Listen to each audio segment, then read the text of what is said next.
bonsoir, frères et sœurs, et bienvenue dans ce moment de partage. Je suis très heureux d'être avec vous ce soir. Nous allons échanger autour d'un thème ce soir que j'intitule « Faire totalement confiance à Dieu ». Le texte que je nous propose pour commencer, c'est dans le livre de Psaumes, au chapitre 145, les versets 19 et 18. Et je lis dans la version Nouvelle Bible seconde. Le Seigneur est proche de tous ceux qui l'invoquent, avec loyauté et sincérité. Il réalise les souhaits de ceux qui le craignent. Il entend leur appel au secours et il les sauve. Bien-aimés, je sais, et j'imagine que beaucoup d'entre vous avez déjà entendu ce fameux proverbe, bien cette fameuse phrase qui dit « La confiance n'exclut pas le contrôle ». Et ça veut dire quoi? C'est souvent, oui, je te fais confiance, mais il faut que j'ai un œil, que je puisse suivre.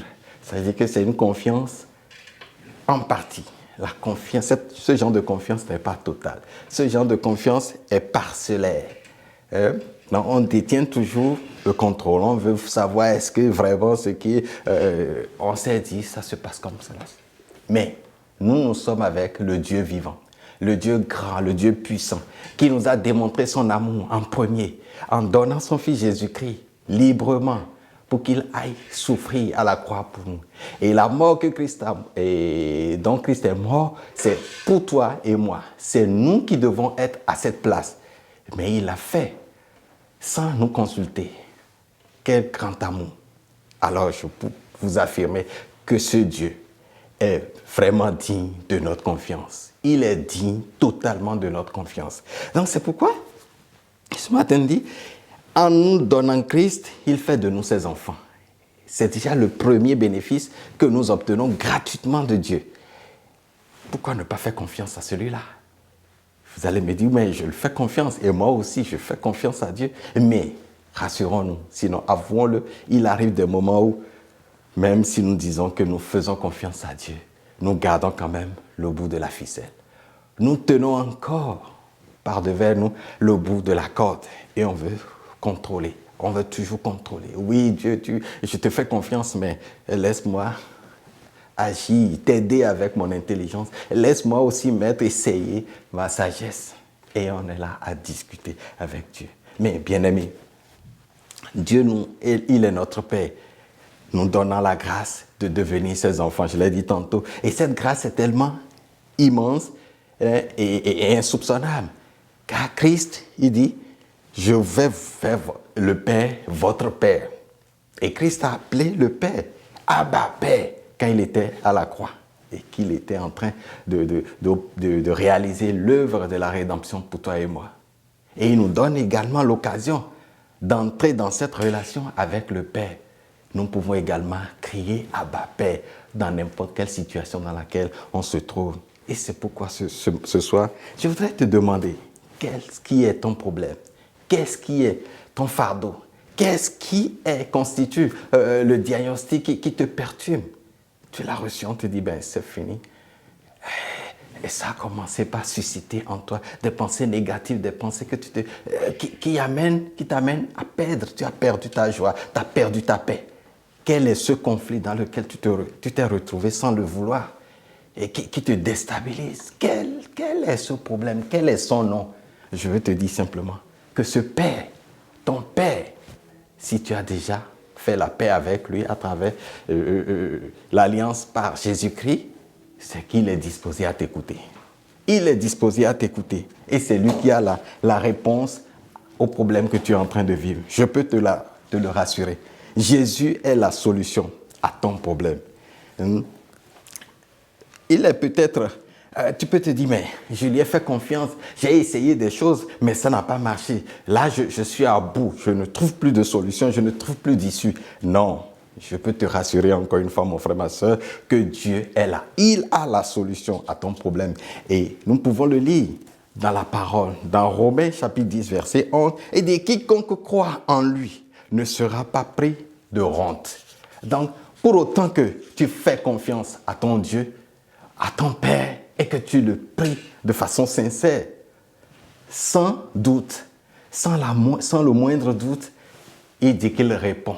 Il ne va pas te laisser dans la honte. Il ne va pas te laisser dans le désarroi. Non, fais-lui confiance. Il mérite pleinement ta confiance. Et je voudrais montrer quelques exemples, 2 exemples, de la fidélité, de la manière dont Dieu il est fidèle et il tient parole, hein, et il glorifie son nom. Je prends l'exemple avec le roi David, cet homme au cœur de Dieu que j'aime tant. Je veux être un petit David de temps moderne. David nous donne dans le livre des Psaumes, toujours au chapitre 34, le verset 3, il dit « Mon sujet de fierté, c'est l'Éternel. » Waouh, quel témoignage! David fait de l'Éternel sa fierté. Et pourquoi David le dit? Il faut vous rappeler, quand on parle de David, il faut voir à côté l'image de grand Goliath. Grand Goliath, David était en train d'écrire ce psaume après être sorti d'une situation terrible, une situation qu'il voyait déjà, au travers de laquelle il voyait déjà peut-être la fin de sa vie. Mais il a fait confiance en l'Éternel. Il a fait confiance en l'Éternel. Je vous décris rapidement la situation. Alors qu'il fuyait Saül, parce que Saül courait après lui pour pouvoir le faire tuer, David courait après Saül et s'est retrouvé. Et à Gath, chez les Philistins, quand on parle de Gath, chez les Philistins, ça vous rappelle Goliath, le grand Goliath. Il s'est retrouvé au pays de Goliath, qu'il a tué, à qui il a tranché la corde et la tête. Il s'est retrouvé là-bas. Mais les gens l'ont reconnu. Mais c'est celui qui a tué notre héros.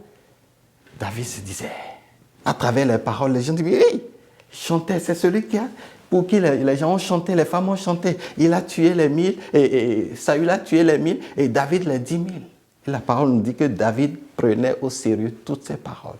Et ça commençait par le travailler. Mais comment il va faire? Comment il a fait? Donc on l'a conduit vers le roi Akish de Gath. David ne savait plus quoi faire, mais il croyait fermement que son Dieu, le Dieu fidèle, il ne le laisse pas, il est avec lui. Donc David a fait confiance à Dieu et tout ce qu'il avait trouvé comme solution, l'idée qu'il avait reçue et sur laquelle il n'avait pas du tout douté, parce qu'il savait, il était convaincu que Dieu allait se servir de cette idée pour pouvoir le délivrer, c'est de se faire passer pour un fou, quelqu'un qui n'avait plus de sens, quelqu'un qui déraisonnait. On dit David se faisait passer pour un fou et il bavait, il se mettait à écrire sur les linteaux des portes, il faisait le fou. Et quand on l'amène devant le roi, à qui je dis, mais on lui a dit, mais c'est celui qui a tué notre héros, Goliath. Il dit, mais voyez-vous aussi. Hein? Là, je suis dans le livre le texte de 1 Samuel, chapitre 21, le verset 15, qui dit, Akish dit à ses ministres, vous voyez bien que cet homme a perdu la raison. Pourquoi me l'amenez-vous? Est-ce que je manque de fou que vous m'ameniez encore celui-ci pour me fatiguer avec ces extravagantes? Non, il n'entrera pas chez moi. Qu'est-ce que David voulait? David voulait sa délivrance. Et l'esprit, ou bien l'idée qu'il avait reçue à l'instant avec laquelle il allait faire, c'est de se faire passer pour un fou. Et il n'a pas douté un instant. Il savait que Dieu allait utiliser n'importe quoi pour le délivrer. Et c'est la réponse. Son ennemi, celui qui redoutait, il dit, mais je ne veux pas de lui, dégagez-le de mon passage. Et David était sauvé de la manière la plus simple comme ça. Il était sauvé. Et c'est à la sortie de chez le roi qu'il se mettait à nous écrire le psaume 34. Il dit, mais exaltez le Seigneur avec moi. Et c'est là, il dit, mon sujet de fierté, c'est l'Éternel. Quel Dieu qui protège ses enfants. Quel Dieu qui répond à la sollicitation de ses enfants. N'oubliez pas notre texte de départ. On dit Dieu écoute celui qui l'invoque avec sincérité. Il n'a pas douté que Dieu pouvait utiliser n'importe quelle situation pour le délivrer parce qu'il connaît ce Dieu-là. Frères et sœurs, ta situation, tu as peut-être imaginé qu'il n'y a plus de solution parce que tu tiens le contrôle également. Tu as fait confiance, mais tu continues de tenir le contrôle. Tu tires la ficelle avec le Seigneur. Non, lâche prise. lâche prise. Je sais, j'ai fait l'expérience aussi. J'ai tellement discuté avec le Seigneur. Et il dit, mais oui, Seigneur, je te fais confiance, mais je continue à penser à côté. Oui, je peux faire comme ça, je peux faire comme ça, je peux faire comme ça. Calcul. Non, laisse tes moyens. Fais confiance à Dieu. Oui, il est vrai que nous sommes dans une civilisation où la raison et le bon sens sont des exigences. Il faut vraiment faire preuve de bon sens dans la société. C'est des exigences. Mais en tant qu'enfant de Dieu, nous avons besoin parfois de développer une foi aveugle. Comme à l'exemple des enfants. N'oubliez pas, le Seigneur Jésus a dit dans Matthieu 19, verset 14, « Laissez les enfants venir à moi et ne les en empêchez pas, car le royaume des cieux appartient à ceux qui sont comme eux. » L'enfant, il suffit de lui dire c'est blanc, il prend que c'est blanc. Son papa lui dit c'est jaune, il prend que c'est jaune. Il va répéter c'est jaune parce qu'il croit en son Père. Dieu veut que nous puissions agir comme des enfants, avoir une foi totalement dévolue à lui, sans crainte, et le laisser lui gérer toute la situation pour nous.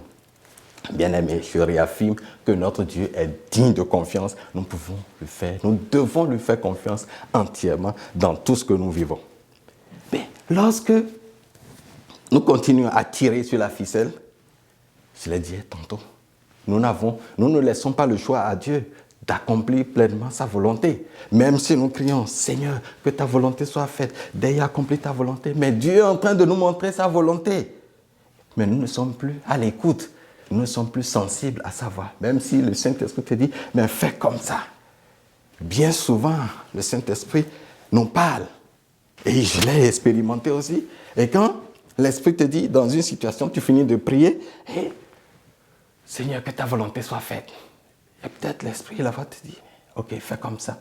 En même temps, une autre voix vient, mais toi aussi, tu penses que ça là, c'est pas raisonnable. Les gens vont rire de toi. Mais tu es fou pour faire ça.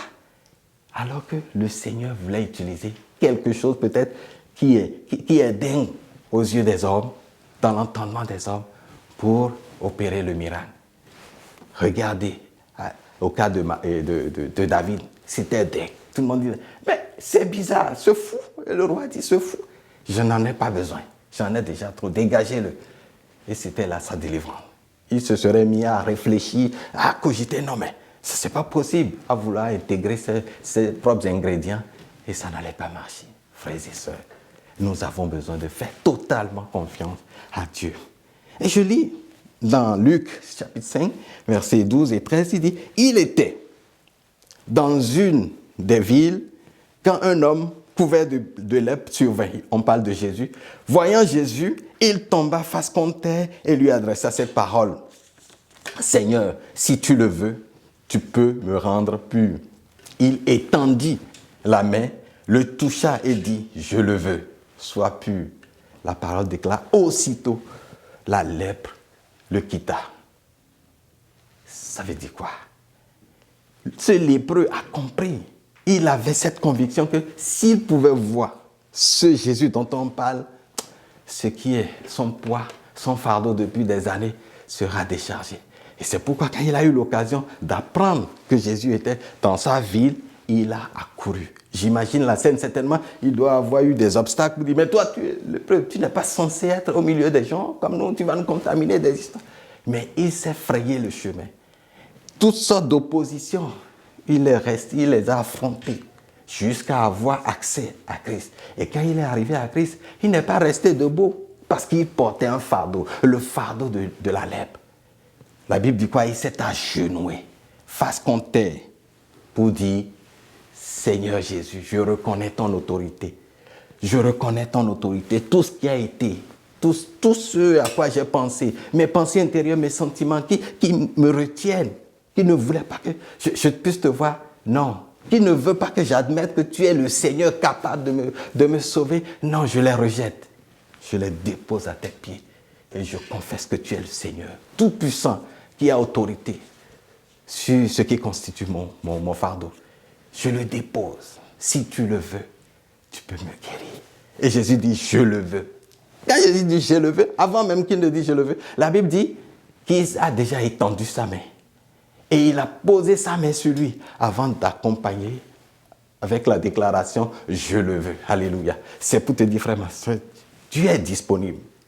La grâce de Dieu est encore disponible pour toi et pour moi. Pendant que tu écoutes ce message, quel que soit ton problème, quel que soit ton fardeau, Dieu, il attend. La main du Seigneur Jésus est en attente. Il veut simplement que tu lui donnes l'autorisation de te toucher. Il veut te toucher. Laisse-le faire. Reconnais son autorité. Reconnais sa seigneurie sur ta vie. Soumets tes pensées, tes doutes. Balaie-les. Dépose-les. N'oublie pas, il a dit, venez à moi, vous tous qui êtes fatigués et chargés, et je vous donnerai le repos. Oui, viens prendre le repos du Seigneur. Il veut te le donner. Accepte simplement de le recevoir. Reçois. Le lépreux a reçu sa délivrance. Il a reçu le repos de Dieu et il en est délivré complètement. On dit, la lèpre le quitta aussitôt. Ne raisonnons pas. Oui. Face à certaines instructions de l'esprit, apprenons à ne pas raisonner. Je sais c'est difficile parce que c'est notre société qui nous oblige à cela, à raisonner, à faire preuve de bon sens. Mais nous devons, par la foi, prendre la parole de Dieu au mot et manifester notre foi afin que la gloire de Dieu se manifeste. Ce n'est pas nous qui faisons quelque chose, mais quand Dieu voit notre foi, sa réaction est automatique. Ça n'hésite pas. Bien-aimé, pour finir, je m'en vais dire, le verset 9 du psaume 34 dit, David dit, éprouvez et constatez combien le Seigneur est bon. Quand il voit l'expérience qu'il vient de vivre, il dit, non, Seigneur, je ne peux pas ne pas m'exclamer. Il invite le peuple. Et c'est pourquoi ce psaume est inscrit dans la Bible, pour que ça fait partie des psaumes d'instruction en Israël. Oui, célébrons le Seigneur. Quand nous expérimentons combien Dieu est bon, nous ne pouvons ne pas continuer à lui faire confiance. Oui, tu peux essayer, tu peux prendre le risque de tenter Dieu dans ta situation. Si tu n'as jamais fait confiance totalement à Dieu, prends le risque de lui faire confiance maintenant et va voir la situation, la suite. Je parie que tu viendras avec un témoignage vivant à la gloire du Seigneur. Sois béni, mon frère. Et pour toi qui n'as pas encore fait la paix avec le Seigneur, accepte Christ aujourd'hui. Et tu auras cette capacité, cette faculté d'appeler aussi Dieu Abba Père, et il va t'écouter. Parce que pour autant que tu ne le connais pas, tu n'as pas Jésus-Christ dans ta vie. Même si tu cries avec des larmes, il ne t'écoute pas. Parce qu'il faut l'appeler dans le nom de Jésus et il t'écoute. Sois béni. Merci et continuez dans cette lancée, dans la méditation, dans la prière et demandez le don de foi que Dieu vous donne. Dieu nous donne à tout un chacun de nous la foi de persévérer, de bannir le doute de nos cœurs, de notre esprit, au nom de Jésus-Christ de Nazareth. Amen. Soyez bénis.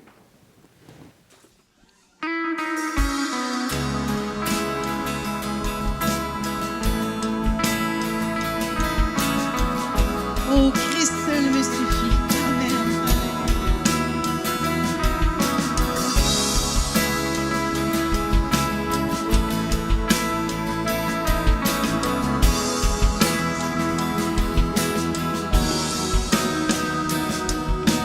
Christ est tout pour moi et je me donne à lui seul.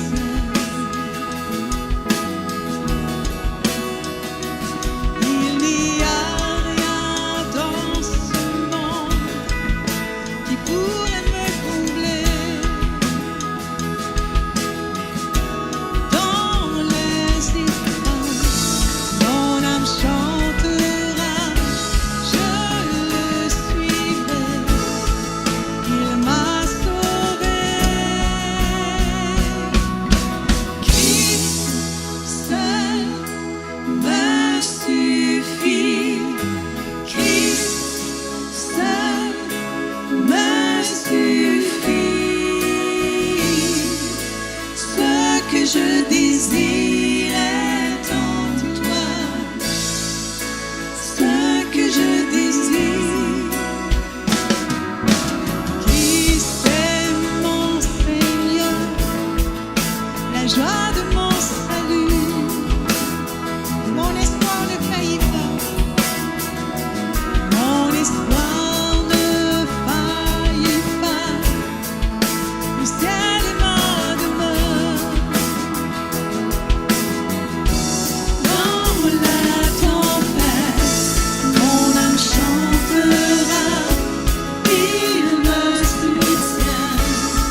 avec moi?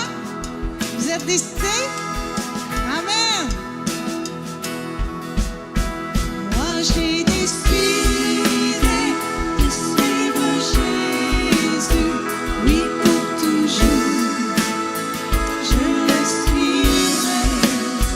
Moi, j'ai décidé de suivre Jésus, oui, pour toujours.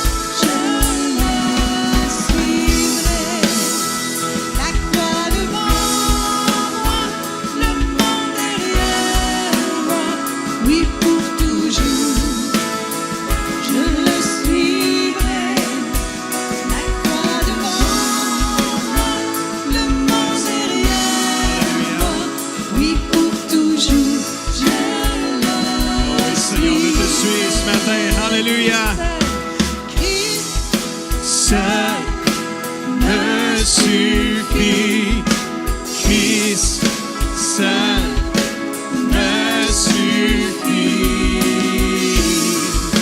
Ce que je désire est en toi. Ce que je désire. Encore une fois, Christ seul me suffit. Christ seul. On le déclare partout dans l'église, partout dans nos maisons. Jésus seul me suffit. Seulement toi, Seigneur. Personne d'autre, mon Dieu. Alléluia. Disons-les à Jésus ce matin. Tout ce que je désire est en toi. Confessons-le de tout notre cœur. Encore une fois, Christ seul me suffit. Christ seul. Personne d'autre. On le déclare partout ici, dans nos maisons. Jésus seul, seulement toi, Seigneur.